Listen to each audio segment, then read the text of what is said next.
Mike Johnson of Louisiana.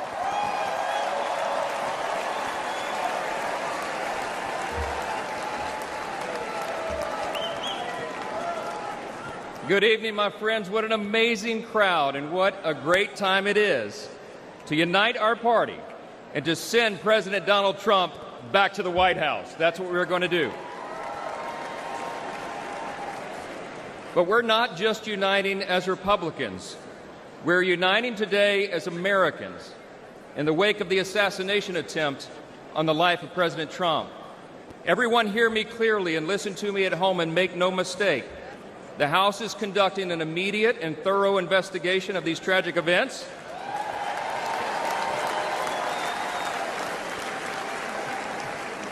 And that work has already begun. The American people deserve to know the truth, and we will ensure accountability. I promise you that. I promise you that. This has always been an important principle to us. We in the Republican Party are the law and order team. We always have been, and we always will be, the advocates for the rule of law. And we all know that that principle, as well as many others, is in serious jeopardy today. See, we've come to a moment in America where the basic things that we once took for granted are being openly challenged like never before. My friends, we are no longer just in a battle between two opposing political parties. We are, but it's not just ours versus D's anymore. We're now in the midst of a struggle between two completely different visions of who we are as Americans and what our country will be. The Republican Party stands for the foundational truths that made America the greatest nation in the history of the world. We are the most free, the most powerful, the most benevolent nation that has ever been. It's not even close. It's not even close. But we have no guarantee that this grand experiment in self-governance can endure unless we respond to the call to keep it. 248 years ago, we boldly proclaimed in our Declaration that all men are created equal, not born equal, created equal, and that we're endowed by our Creator with certain inalienable rights. See, we understand that our rights do not come from government. They come from God.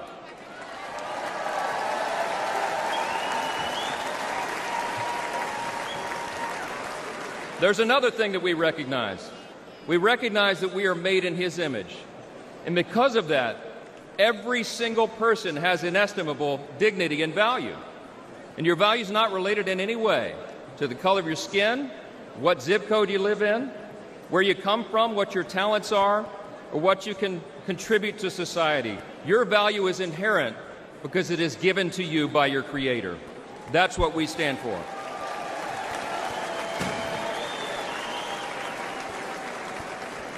I speak a lot about what I call the 7 core principles of American conservatism. What do we stand for as Republicans, they want to know.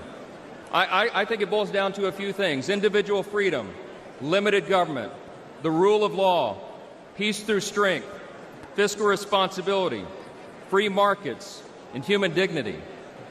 Indeed, those are the 7 core principles of American conservatism, but they're actually the core principles of our republic itself.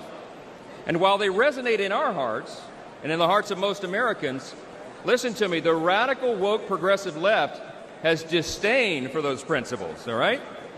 They have a very different vision for what America should become. They want to tear down those foundations and remold us into some sort of borderless, lawless, Marxist, socialist utopia. We're here to say, not on our watch. We will not allow that to happen.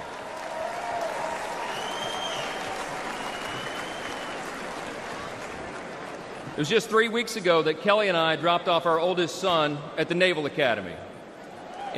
That's right. In 4 years, he'll graduate, and he'll join the 1.3 million active duty service members who bravely defend our country.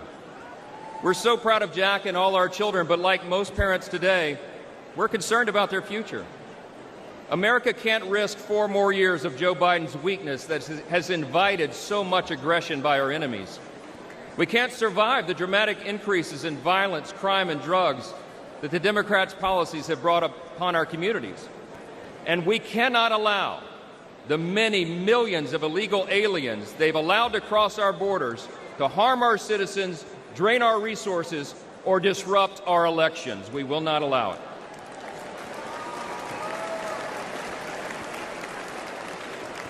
My friends, we're watching the principles of faith, family, and freedom that once defined our nation now being trampled underfoot by the radical left. As President Trump raised his fist and gave a rally cry on Saturday, now is our time to fight, and we will.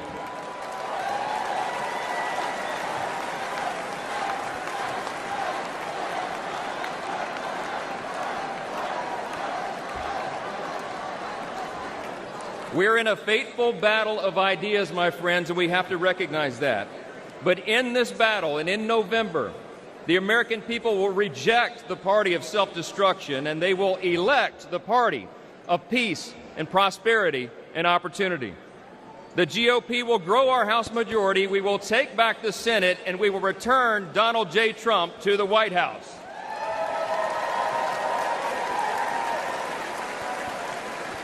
And standing arm in arm, we will make America safe again. Listen, we reach out tonight to everyone watching at home. We invite all Americans who believe in the promise of our great nation to join us in this fateful battle. We can and we will reverse this current decline. We can restore our founding principles, and we can preserve this exceptional nation that God has entrusted to us, and what Abraham Lincoln referred to as the last best hope of man on the earth. Thank you so much. God bless you. God bless our troops. And God bless America.